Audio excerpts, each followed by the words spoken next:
Assalamualaikum warahmatullahi wabarakatuh. Perkenalkan, nama saya Lailatul Rosida, NIM 216410059 dari kelas 5B Manajemen. Di sini saya akan menjelaskan mengenai soal program linier metode Simplex. Berikut penjelasannya.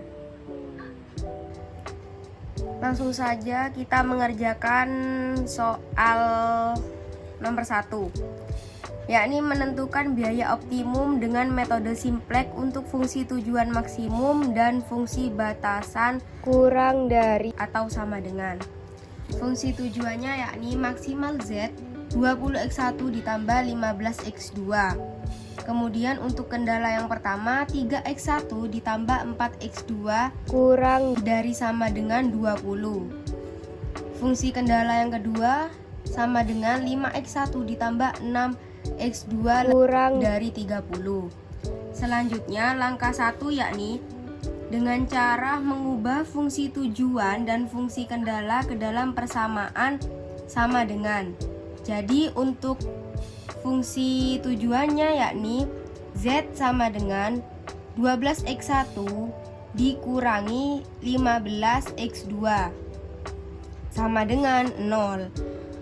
Untuk fungsi kendala yang pertama 3x1 ditambah 4x2 ditambah S1. Ini jadi fungsi S1 itu untuk fungsi kendala 1 dan S2 untuk fungsi kendala 2 sama dengan 20. Kemudian fungsi kendala selanjutnya sama dengan 5x1 ditambah 6x2 ditambah S2 sama dengan 30. Selanjutnya kita masuk ke langkah berikutnya. Langkah berikutnya yakni memasukkan fungsi persamaan ini ke dalam tabel Simplex. Nah, jadi kita tinggal langsung saja memasukkan angka-angka tersebut kepada tabel Simplex ini.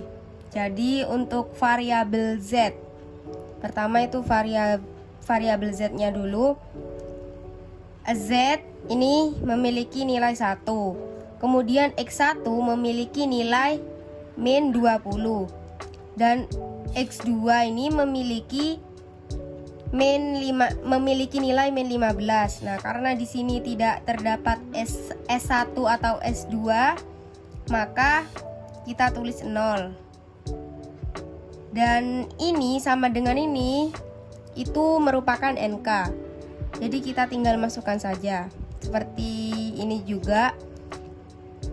Karena tidak terdapat Z, maka kita tulis 0. Kemudian X1 nilainya ada 3, X2 4, S1 memiliki nilai 1. Kita masukkan 1.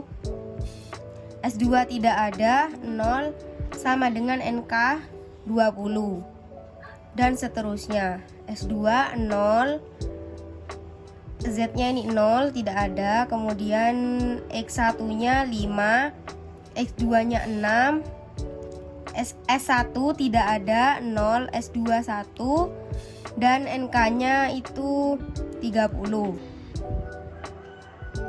Nah, untuk langkah yang ketiga yakni kita menentukan nilai negatif terbesar pada baris Z. Yakni nilai tersebut akan dijadikan sebagai kolom kunci. Nah, di sini untuk nilai negatif terbesarnya terletak pada nilai negatif 20. Nah, berarti negatif 20 ini akan dijadikan sebagai kolom kunci.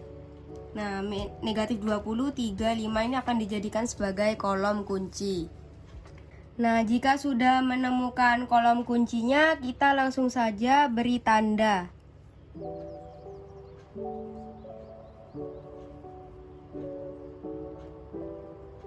Nah, ini kolom kunci.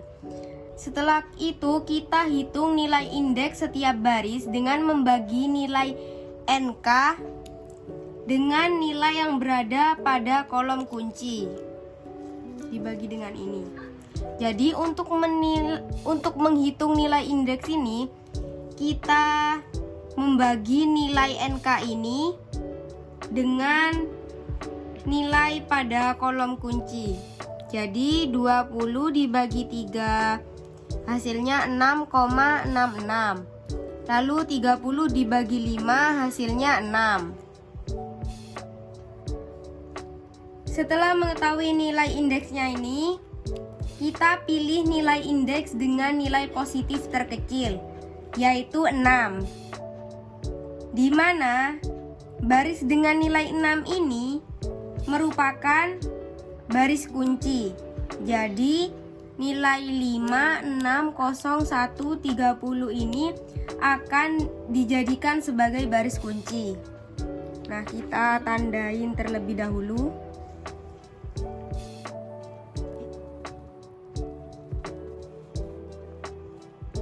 Nah, setelah itu kita langsung saja menentukan angka kunci. Angka kunci yaitu angka yang berada pada perpotongan baris dan kolom. Nah, ini. Di sini yang berada pada perpotongan baris dan kolom yakni terdapat pada angka 5. Jadi nilai kuncinya yakni 5. Nah, kan di sini nilai kuncinya itu sudah diketahui, yaitu 5. Selanjutnya nilai pada setiap baris kunci ini dibagi dengan angka kunci. Nah, untuk perhitungannya seperti ini. 5 dibagi 5 sama dengan 1. 6 dibagi 5 sama dengan 1,2. 0 dibagi 5 sama dengan 0. 1 dibagi 5 sama dengan 0,2.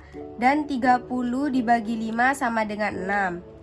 Jadi S2 aksennya yakni 1, 1,2, 0, 0,2, dan 6. Nah, langkah yang keempat yakni kita mencari Z aksen dan S1 aksen.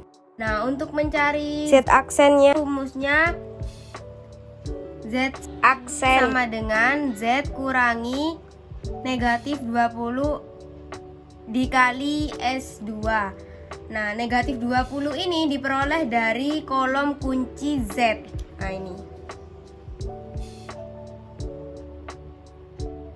Jadi baris Z sama dengan baris lama. Kita tinggal masukkan saja baris lama dari Z, yakni negatif 20, negatif 15, 0, 0, dan 0. Nah, selanjutnya kita masukkan NBBK. NBBK itu nilai baris baru kunci yang tadi kita hitung S2 simpleknya itu. Nah, ini kita masukkan 1, 1,2, 0, 0,2, dan 6. Nah, tadi kan rumusnya Z dikurangi negatif 20 dikali S2. Nah, maka di sini negatif 20-nya. S2-nya ini kan ini. Nah, kita masukkan saja. Lalu baris lamanya ini turun. Negatif 20, negatif 15, 0, 0, 0. Setelah itu kita kalikan negatif 20 dikali 1 diperoleh hasil negatif 20. Kemudian negatif 20 dikali 1,2 hasilnya negatif 24. Negatif 20 dikali 0 hasilnya 0. Negatif 0,2 negatif 20 dikali 0,2 hasilnya negatif 4. Dan negatif 20 dikali 6 hasilnya negatif 120. Lalu kita langsung saja kurangi. Negatif 20 dikurangi negatif 20 yakni 0. Negatif 15 kurangi negatif 24, 9. 0 dikurangi 0, 0. 0 dikurangi negatif 4, 4. 0 dikurangi negatif 120 yakni 120. Jadi baris barunya yakni terdapat nilai 0, 9, 0, 4, dan 120. Nah, langkah selanjutnya kita mencari S1 aksen. Ini rumusnya yaitu S1 simplex sama dengan S1 dikurangi 3 dikali S2. Nah, 3 ini diperoleh dari nilai yang ada pada kolom kunci. Ini 3. Jadi baris S sama dengan baris lama. Kita langsung masukkan baris lamanya ini 3, 4, 1, 0, dan 20. Kemudian masih dengan cara yang sama seperti sebelumnya, kita masukkan nilai NBBK-nya 1, ini 1, 1,2, 0, 0,2, 6. Nah, tadi kan rumusnya itu S1 dikurangi 3 dikali S2. Nah, maka rumusnya kita masukkan sini. Jadi ini turun, baris lama ini turun. Selanjutnya ini langsung kita kalikan 3 dikali dengan 1, hasilnya taruh sini. 3 kali 1 hasilnya 3. 3 dikali 1,2 hasilnya 3,6. 3 dikali 0 hasilnya 0. 3 dikali 0,2 hasilnya 0,6. 3 dikali 6 hasilnya 18. Nah, langsung saja kita kurangin. Dan diperoleh 3 kurangi 3, 0. 4 dikurangi 3,6, 0,4. 1 dikurangi 0 sama dengan 1. 0 dikurangi 0,6 sama dengan negatif 0,6. Dan 20 dikurangi 18 hasilnya 2. Jadi untuk baris barunya yakni 0, 0,4, 1, negatif 0,6, dan 2. Nah, setelah kita melakukan perhitungan seperti di atas ini, selanjutnya nilai Z aksen, S1 aksen, dan S2 aksen ini akan kita masukkan ke dalam tabel simplex baris baru. Nah, seperti ini. Kita langsung masukkan saja angka-angka yang sudah diketahui ke dalam tabel simplex baris baru ini. Karena nilai Z, nah nilai Z ini 1, 0, 9, 0, 4, dan 120 ini sudah tidak ada nilai yang negatif, maka sudah bisa diperoleh hasil solusi optimumnya. Karena sudah tidak ada nilai yang negatif, berarti nilai optimumnya itu sudah ada. Jadi laba maksimalnya yakni 120, peroleh dari sini. X1-nya sama dengan 2 dan X2-nya sama dengan 6. Sekian penjelasan dari saya, kurang lebihnya mohon maaf. Wassalamualaikum warahmatullahi wabarakatuh.